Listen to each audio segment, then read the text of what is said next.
Hi, my name is Dana Pierce and you're joining me at the Food Processing Development Center for a high pressure processing demonstration. Please come over this way with me and we'll start. We've removed the doors from the machine just so you can see the inner operations of the machines. The canisters were pushed into the pressure vessel, which is right here. This is considered the loading position. The vessel will then move into the working position. Currently, the pressure vessel is in the loading position. Once the product is loaded, it will move into the working position.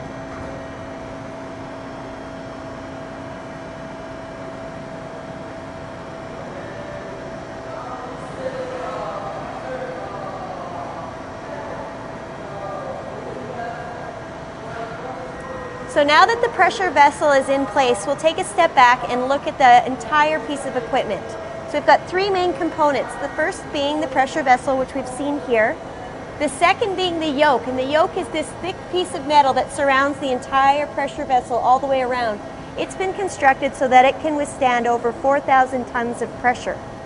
This is important because the third component I'm going to talk about, which is on either side, is here, and on the other end are the plugs. Those go into place as the vessel is filling with water, and then behind the plugs come in a locking mechanism. And then the yoke holds those plugs into place, so when the pressure increases, that's what's holding the water and allowing for the high pressure to be established within the pressure vessel. As the plugs are moving into the vessel, this is what holds the water in. The vessel will start to fill with water. Once the plugs are in place, the wedge will move into place. And what this creates is the plug and the wedge push against the yoke, and the yoke holds all of these components in place and allows for the pressure vessel to reach that ultimate pressure of 87,000 psi.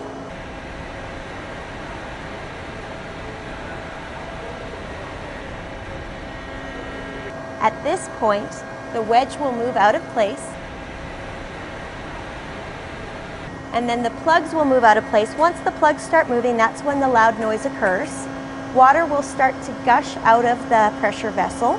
At this time, we don't have product in here. And then, once the water is drained, the vessel will move from the working position into the unloading position. Now that the vessel is in place, it is ready to be loaded with the next batch, and the 3 canisters from the new batch will push the old canisters out, and they are ready to be dried and packaged. The product has been unloaded from the machine, and now we put it through its downstream processing. The conveyor works to shake off some of the excess moisture and also gives us an opportunity to separate out the product. From that point, it moves onto a drying rack. On the drying rack, there are 3 air blades that help to remove the moisture from the packaging. Once it goes through this drying, it is ready for final packaging, whether you're placing labels at this point or just putting it into its master cases. To start our high pressure processing cycle, the first thing we do is enter our pasteurization method. So I come to my machine and I select my operator number, and then I pick my pasteurization method. This pasteurization method has been programmed for 87,000 psi, which is equivalent to 600 megapascal, for 180 seconds, which is equivalent to 3 minutes. We have a 150-liter machine. Our machine holds 3 of these canisters. It's got an open top for easy loading, and the ends are removable for easy unloading at the other side.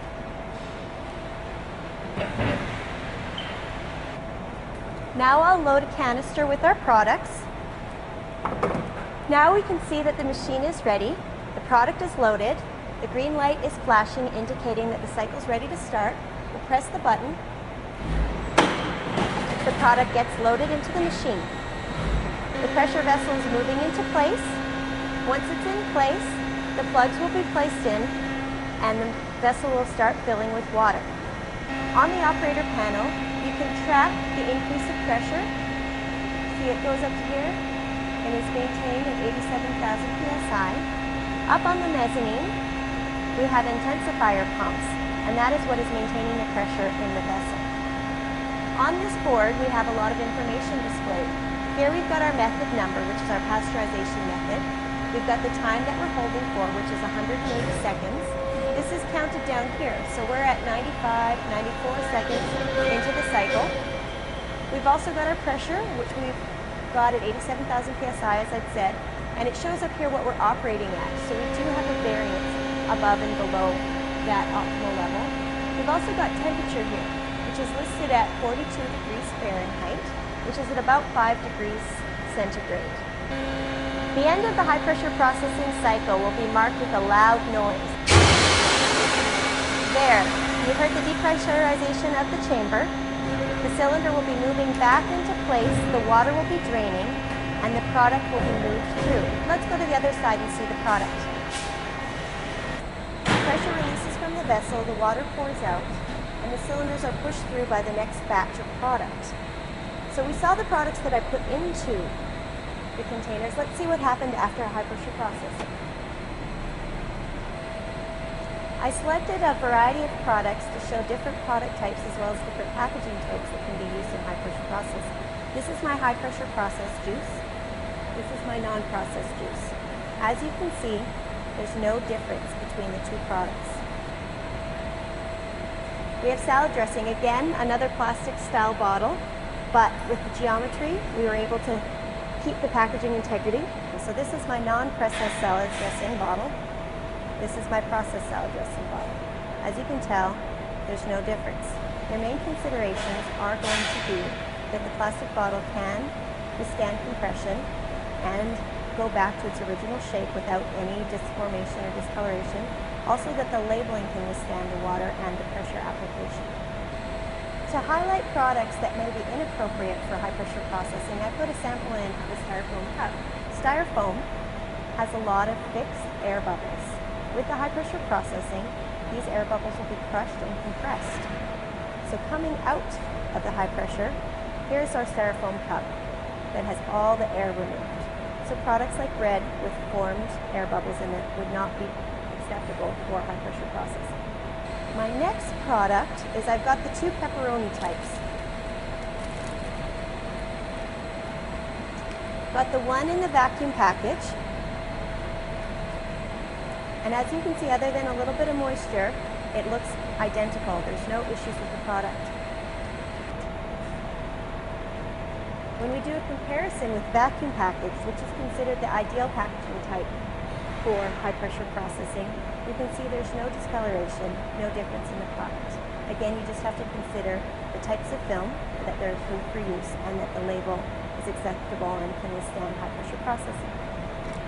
So the ideal packaging is considered to be vacuum packaging where you won't have this issue. It also improves the efficiency of your machine because as the canisters are more full, you have less water that needs to fill into the pressure vessel to get the full volume, and that takes less time, so the process is more efficient.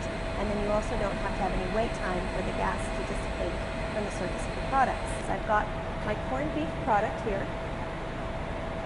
Here's my high pressure process corn. Again, you can't tell the difference. One of the other bonuses with high pressure processing is if you were to ever have some failed packaging or a leaker, the high pressure processing is going to identify those leakers for you so they won't get out to your consumer. So that is considered another efficiency of the technology. But when we come to the other side, when we look at fresh meats, it's a little bit of a different story. So looking at the chicken breast, you can see there's a color change. It appears to be fully cooked. It is not. It's still raw, but the high pressure causes protein denaturation, which changes the color of the product. So an example of some fruits and vegetables, we have the tomatoes here. I used two different types of packaging. We can see the product suspended in air was an unsuccessful application of high pressure processing. The pressure was too much for the integrity of the product. The skin broke and moisture leaked from the product. However, when we suspend the product in water, the water keeps a buffer. It's able to be compressed and it allows the product integrity to be maintained throughout the process. That's the end of our high pressure processing demonstration. Hopefully I've piqued your interest in this technology.